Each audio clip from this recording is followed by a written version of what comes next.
Hey YouTube, Steve here from Vegas Westside Shooters. We're doing a video today on our Velocity VMAC 10 pistol. This is a semi-automatic pistol in .45 caliber, and it's actually based on the original Ingram M10, what many people call the MAC 10, although Ingram never called it the MAC 10. But that was a fully automatic 45 caliber or 9mm or 380 in the M11 that fired from the open bolt position, and it's the same one that was then when Ingram went out of business in the late 60s or early 70s, and then the assets were bought by a company called RPB, and RPB came out with the M10 automatic, but also in 1978 came out with the M10 semi-automatic. The problem for them came is that the semi-automatic also fired from the open bolt position and was very, very easy to convert into automatic fire just with the Dremel in about 5 to 10 minutes of your time if you knew what you were doing. And those guns were widely used around Miami by the drug cartels of the time, and many of those guns were recovered by law enforcement, which basically forced the ATF to reclassify all of the M10s that fired from the open bolt as machine guns, even if they were designed and sold as a semi-automatic, because they were so easy to convert. That pretty much put RPB out of business in early 1980s. And so this gun disappeared for a long period of time, but now it has been reincarnated by a company called Velocity, making the VMAC. The big difference with the VMAC is this actually fires from the closed bolt position, and it would be no easy task to convert this into full auto. So unfortunately for me, this is semi-auto only, but it's a really neat design.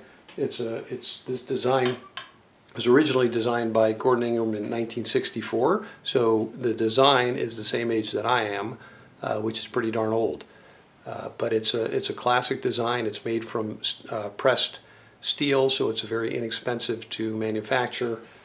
It is a substantial firearm. It is heavy.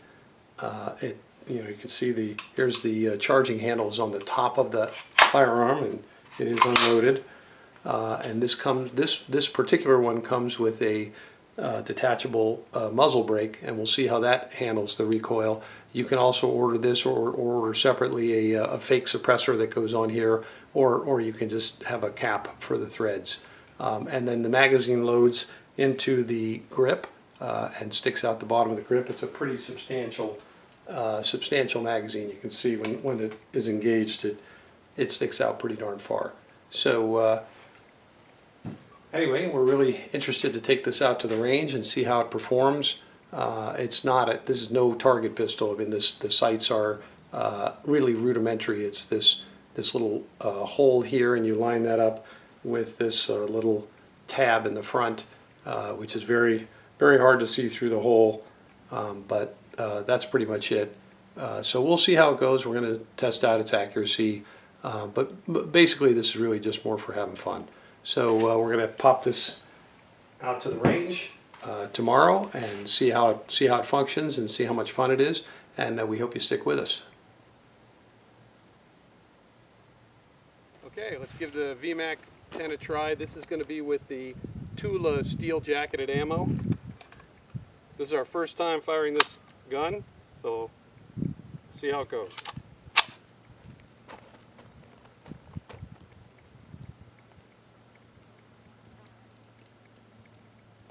And that's a difficult grip.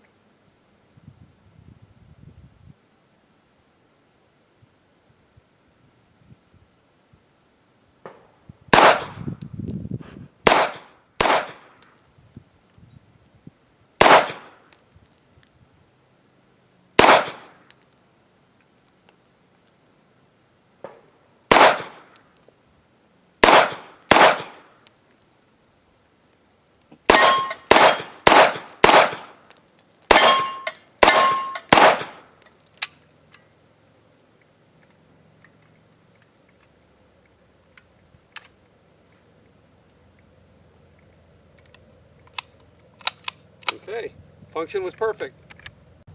All right, here's Luke shooting the VMAC 10 with the Ventura processed brass 230 grain ball ammo. Range is hot.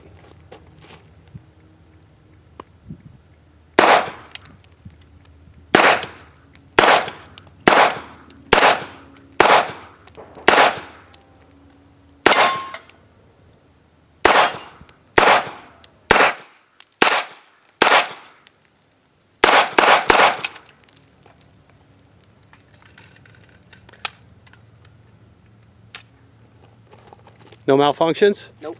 Okay, awesome. All right, so we're back from the range with the VMAC 10 from Velocity, based on the original Ingram M10.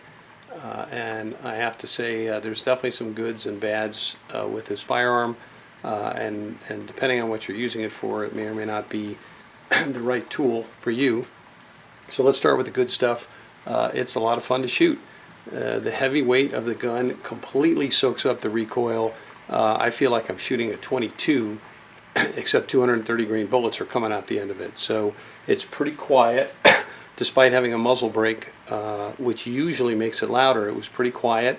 It was easy to shoot, and it was super reliable. It ate up the steel-cased ammo. It ate up the processed brass ammo with zero malfunctions. So those are the good things.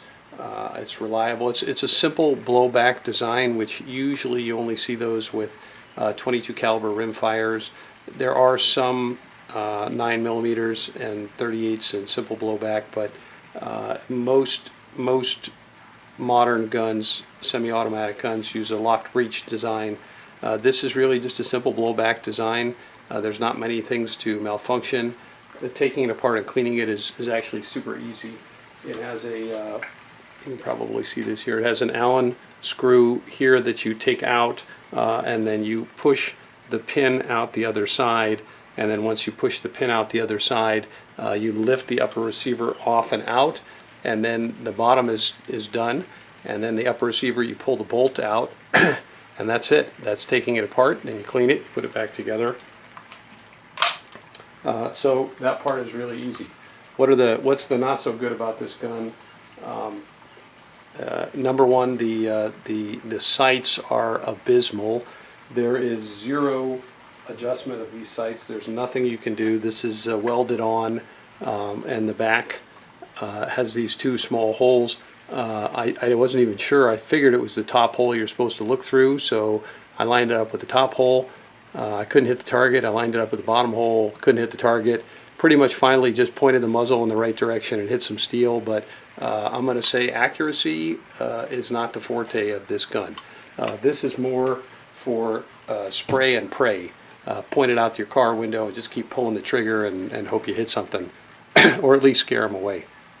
So forte is not its strong point. The other weak point is the magazine is very difficult to load. There's a lot of spring tension, and my thumb was killing me by putting the last few rounds in there. And the Maglula doesn't fit because it's a pretty wide double stack magazine for 45 cal. So they could work on that, maybe come out with a tool like Glock. Glock supplies you with a magazine loading tool. It may not be great, but it's better than using your thumb. And this just gives you the magazine and good luck. So I would say the downsides are the sights are terrible. The accuracy is not great. The magazine's difficult to load. The upsides are it's super reliable. It ate all the ammo, no problem, and it's a hoot to shoot. So this is a fun range toy. We're have a long list of people who've asked us to come out and shoot it when they found out we had it. So it's a lot of fun at the range. I'm probably not going to ever use it for home or self-defense, but it's it's a kick, and it's not super expensive. You can find them on the internet for $350, $400. Even some of them have a SIG brace that is somehow attached to the back there, so you can brace this like any like any other pistol.